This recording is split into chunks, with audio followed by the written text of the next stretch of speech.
Buenas tardes. El día de hoy me complace presentarles el siguiente trabajo de grado a cargo de Felipe Escobar Montoya, titulado De lo monjil en los cuentos completos de Germán Espinosa. Germán Espinosa es considerado uno de los más fecundos y excelsos escritores de la literatura universal en habla hispana.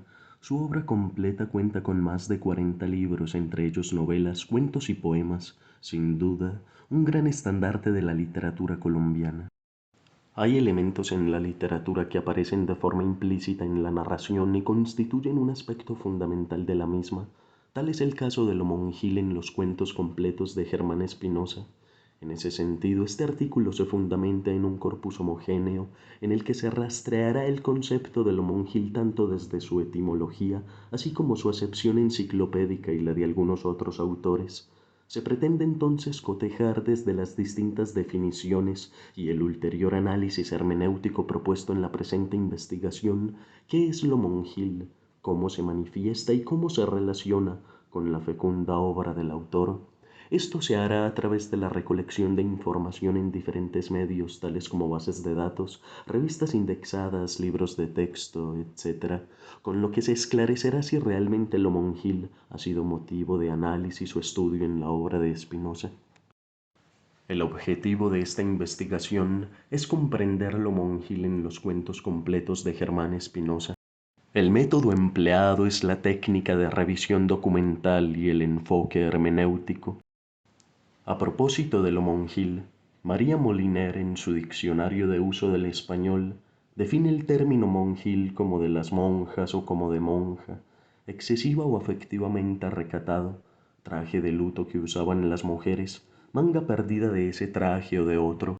Por otra parte, María Leticia Sánchez nos dice que hablar de indumentaria monjil es hablar de un aspecto esencial dentro de la vida cotidiana conventual femenina, que hace referencia a dos esferas distintas, pero indefectiblemente unidas, la material y la religiosa. Dentro del ámbito religioso, el hábito es el símbolo visible de la profesión religiosa de las mujeres, que se caracteriza por la ruptura radical con el mundo.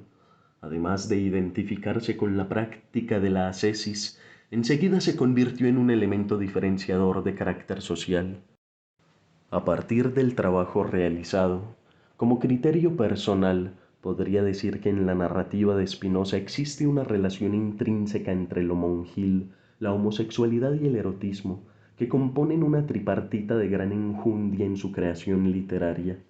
Así pues, lo monjil aparece en su obra no sólo como una descripción fidedigna de la vida en el claustro, sino también como una desacralización del acervo y las costumbres inveteradas de la Iglesia católica.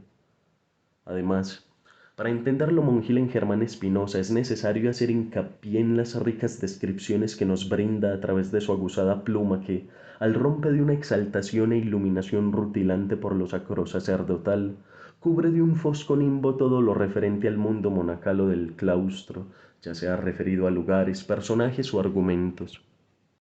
5 libros de cuentos son los que se compendian en los cuentos completos de Germán Espinosa.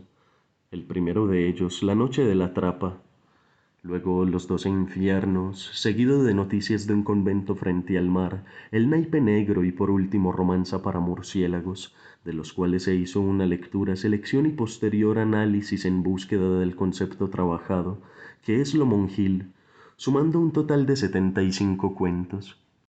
Subsecuentemente, en la tabla 2 se puede observar los cuentos que contienen lo monjil en los cuentos completos de Germán Espinosa.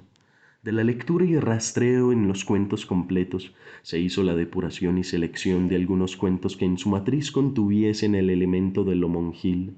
Estos son Fenestella Confessionis, La noche de la trapa, Noticias de un convento frente al mar, La Píxide, La luxuria a doquier, El gesto del profeta, La visión del sufí y Queen of Dream.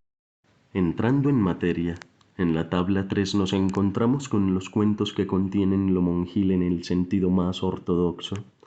Dentro de las categorías de este análisis, la presente se refiere a aquellos relatos que describen fielmente monasterios, claustros y sitios enmarcados en la condición social del monje y sus actos y relaciones cotidianas enraizadas en el dogma como estilo de vida. La oración y la penitencia como rasgos fundamentales de los protagonistas, así como los lugares en que transcurre la narración y se desenvuelven los personajes, están cobijados bajo el halo místico del mundo monacal o eclesiástico. En la siguiente categoría encontramos los cuentos que contienen lo monjil en diferentes congregaciones de orden religioso. En este apartado se examinarán todas aquellas cuestiones y aspectos relacionados específicamente con órdenes religiosas de diferentes congregaciones, distintas a las propiamente occidentales, en este caso todas las vertientes del cristianismo. En la tabla 5 ubicamos los cuentos que contienen lo monjil y una noción sacerdotal desdibujada, el charlatán. En esta categoría se desarrollará todo un argumento en lo tocante a la visión de lo monjil, pero desde una óptica un tanto distinta a las anteriores.